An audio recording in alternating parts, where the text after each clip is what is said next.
Coach, you guys just finished your fourth game in 4 days. What were your expectations coming into such a tough stretch, and how do you feel like you guys came out of it? Well, I mean, you always want to see, you want to find out where your kids are. I mean, you want to, you know you're going to have tough tests. Anytime you play here, you're going to play good teams, you're going to play against good coaches, and it's more of an evaluation at that point because you're not playing for a league, you're not playing for a district, you're playing to find out what your kids can do. And I thought we saw 3 quality opponents. Today, the score did not indicate how well Solon played. I thought she did a great job of keeping us off balance, and we uglied that game up pretty good. But playing 4 games in 4 days is tough, especially when you lose one of your starting guards the first night. And I thought we had some kids step up off the bench and did a great job and gave us quality minutes. We learned a lot about ourselves and our bench this weekend. And let's talk about Emma a little bit. Obviously, she's your daughter, so maybe you're not going to be completely unbiased for me, but she was pretty dominant this weekend. Even in the game where the stats might not have showed it, she had a tough defensive matchup. Can you just talk about how well she's playing right now and how that needs to continue to reach your goals? Yeah, I think the one thing that you get to know as a father and even as a coach of kids is just what kind of person they are. And I think that's one of Emma's biggest strengths is how unselfish she is and how much she really buys into doing it for the team. And it really showed itself against the team we played last night, where she only, like you said, she only had, I think, 3 points, but she had 6 blocks, she had 8 or 9 rebounds, she had 4 assists, and she didn't force anything. Today was a little different in that she had some open looks, and they just didn't go down. But Emma, we've worked hard this year to try to make her more of a facilitator, a better finisher around the basket, and I think it's still got work to come, but she's doing a better job of it. And I think that's only going to improve as we move along. I want to ask you about Maddie Stotsberry and Vasecki. Yeah. Both of those kids had big weekends, and they're really starting to blossom into big-time contributors. Can you talk about those 2 kids a little bit? Well, really, we have 7 kids that have led us in scoring this season. And the last time that happened was in 2017 when we got over to the state tournament. And when you have that kind of balance and versatility in your lineup, it really makes it difficult for teams because they don't know who they can go double and how they can help because you got people all over the place that can shoot it. But Maddie Stotsberry specifically, she leads us in rebounding. She's probably 5'8", might weigh 100 pounds, but she has got the heart of a lion. The kid plays hard all the time.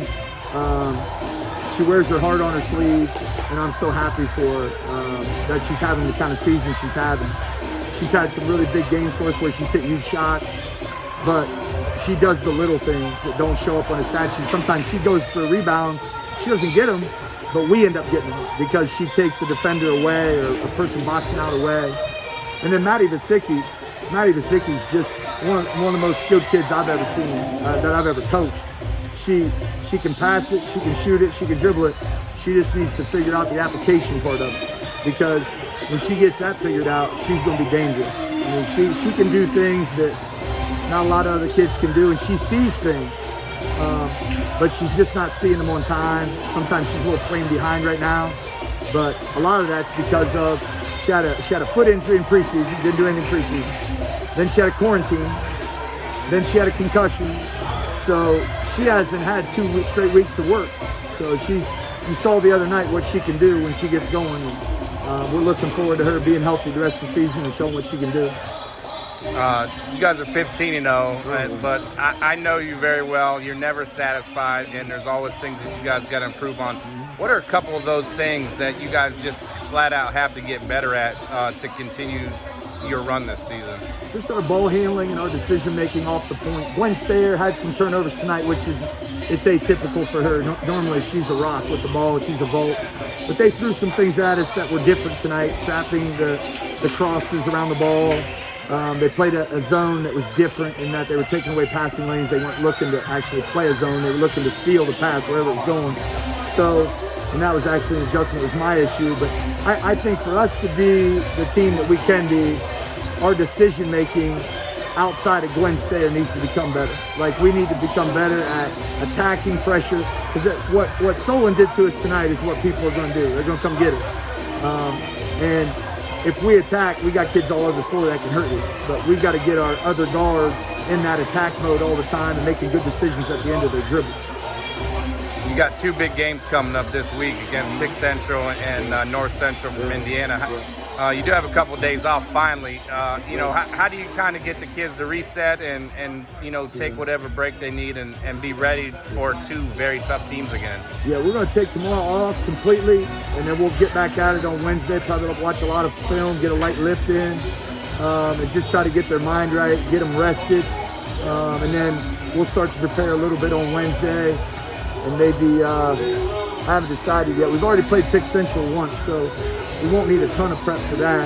We'll see what they're doing different now. But North Central is a team that I haven't looked at yet. I haven't seen them. I know they're good, but I haven't seen them. So our kids, because of the competition we played, I mean, we're not only 15-0. We played teams that have done a lot of different things to us.